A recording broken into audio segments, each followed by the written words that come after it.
All right, so this is like a prequel intro video to an intro video I already recorded that I had a quilt top that got lost in the quilt mist chaos, and I was so excited about it. I posted on Instagram. I made it about the same time I did that Mrs. Quilty bundle one, and it just never got the glory it deserved. So I finished up sewing the quilt top on New Year's Eve, and I still really want to show off this quilt. So come and join along with me to see the Faceted quilt from Fabric Cafe's 3-yard quilt book about double focus fabrics. Well, with 2024 creeping up on coming to a close and a brand new 3-yard quilt book having just released, I can't end this year without doing one from this book, because this double focus book has to be the book that was made for me. Because if you started along with my journey in 2023 of the year of the 3-yard quilts, you know I have a lot of big bold prints, and the problem is I don't have anything to tone them down, and some of them are kind of hard to cut up. So this double focus book is exactly what I have been looking for. So I am so excited for this book. I will probably be doing each of these patterns a bajillion times just to get through some of my Disney stash, my character stash, just things in general. But today is going to be a fun one because I got this fabric, I think, for my great aunt, and I paired it with a Kona. I just couldn't bring myself to cut the big prints down, and I've been waiting for a pattern to do that with, and this book has that pattern. So let me show you the fabric that I'm going to be using for this fantastic quilt, and then I'll show you which pattern, and we'll get to cutting right away because it's going to be a quick one, I feel like. So if you didn't already know, I grew up at a dance studio. I've been dancing since I was 3 all the way until just last year after I got married. We kind of shuffled things around, took a little break from that, but I've been dancing since I was 3. I turned 36 this year, so 30-ish years of dancing. So why not do some ballerina pigs? This fabric just jumped out. It seemed very me. And that is one print. And then let me show you the other focal print. This pink one with these hearts. Like, can you understand why I couldn't cut these up? They're just too cute. And yes, I could fussy cut them, but I wanted to keep them as good as they could be. And then I was trying to figure out what color Kona to pair them with for my background and my binding, likely. So I went with this green. I think it's kiwi. That seems to be the one I do a lot when it comes to bright greens, but this is gonna be so much fun. I love it so much. And I think I'm gonna end up keeping this for myself because it's just too good, unless there's a good chunk of fabric scraps. I don't know how much is actually here of either of these ones, so I don't know if it's more than 1 yard. This pink one feels like more than 1 yard. So maybe I'll do a little bit wider borders too on this to make it a little bit bigger. So I'll measure these out before I actually get to the cutting part of this video, but that is what I'm gonna do. So there's my 3 fabulous fabrics, and there's just so many good ones to choose from, but I think this faceted one is jumping out at me. Just that simple square with the one snowballed corner. It reminds me a lot of the Favorite Things quilt from the first Christmas book. And so I just felt like it's gonna focus on those pigs. It's gonna show them off real good. And I think if I make that border bigger, then it's gonna be even better. So let me see what size this quilt finishes up at. I kind of flipped through this book and did it on my Instagram stories and was talking about it a little bit. So this one currently finishes at 46 by 56. 1, 2, 3, so 4, 8, 12, 16, 20. Part of me wants to see if I can fit another row in there to make it longer.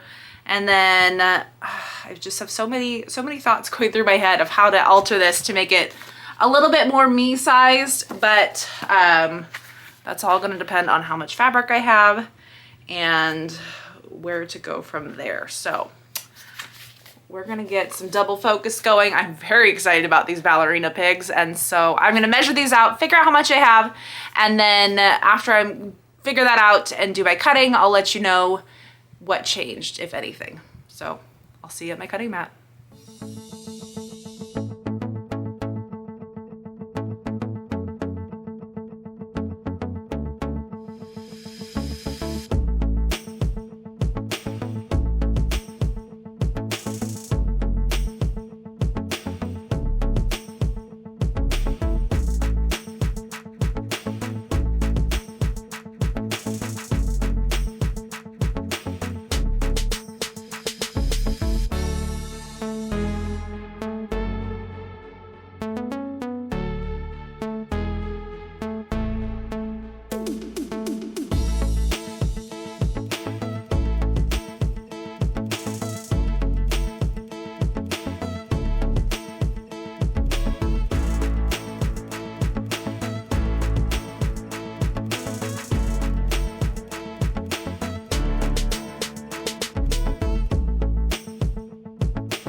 So here's the result so far. Originally it was 10 and 10 of each one, so I wanted it a little bit bigger. So I've got 15 and 15, so I'll have 5 across, 6 down. And so 30 blocks there. I was able to get to 30 of these.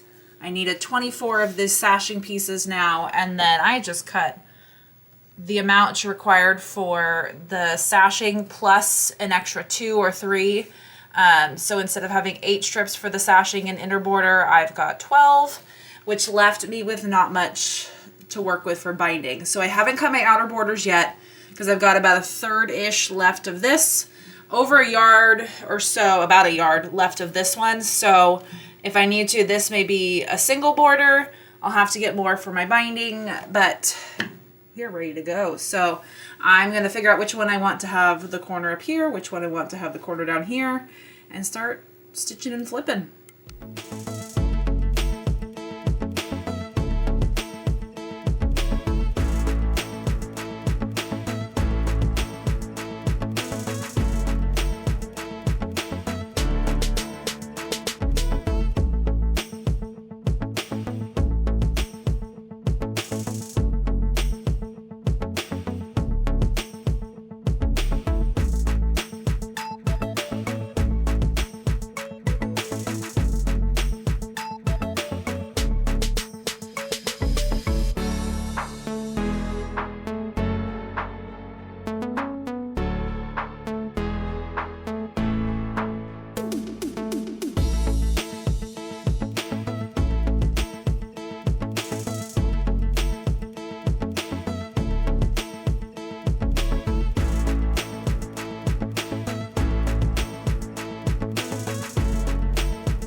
So here is our middle section of the faceted quilt with 2 lovely shadows from my long arms since we're in the book room now that it's all nice and clean.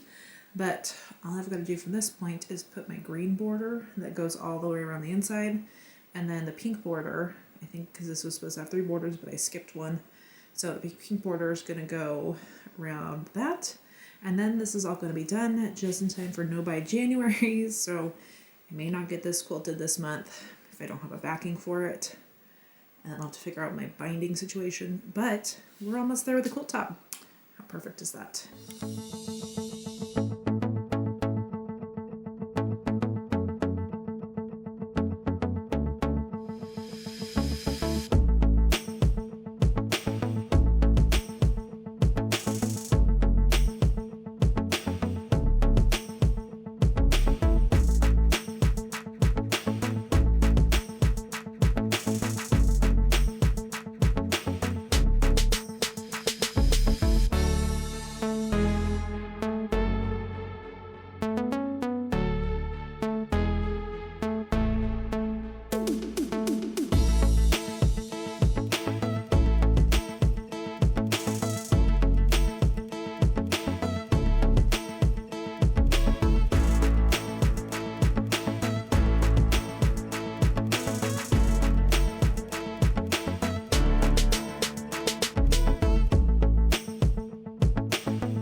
So here it is and how it turned out, and it's a good size. Like, this is keeping it for me, and I love it. So I'm very excited with how this turned out.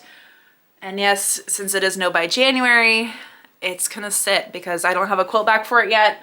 And that counts as buying fabric. So I'm gonna have to put this on the side table, take it off my design wall, but I just wanted to show you how cute it turned out. I love this double focus book, and I cannot wait to go through my stuff and my stash and my scraps like we talked about and figure out another double focus we can do from this book and check off more scrap getting out of this quilt. So I think the green was the perfect accent color. Like, I think green and purple, I believe they're opposites on the color wheel. No, they're both secondary colors. Take that back. This is why I didn't do color theory. So, but I think it just pops in there so nicely because pink and purple are obviously the big bold colors. I honestly, as much as I love yellow, as you can see with my yellow sweater, I think the yellow would have been too much. And it's just so cute. I think this is gonna be another car quilt. I've gotta go get my other car quilt out of my old car that's yet to be sold. But I think this is gonna be a fun one to take. Just keep in the car whenever you need just a little something if you're cold in the back seat or go to a drive-in movie or sub in a dance class. I don't know. I think it's so fun. Like, I'm not so much a pink and purpley person now, but it's definitely, it's still my vibe. It's still that fun, quirky kind of fabric. And now I've got to just spend the rest of the month thinking of all my quilting designs and how I want to quilt it and finish it up and figure out my binding. I think I still want to do the green if I can figure out how much of it I need. And if I have some, I might have some in a bin over here in my Kona scraps. Still to be determined. So let me give you a close-up of these super cute pigs, and then we'll see you back in February probably to get this quilted and checked off the list.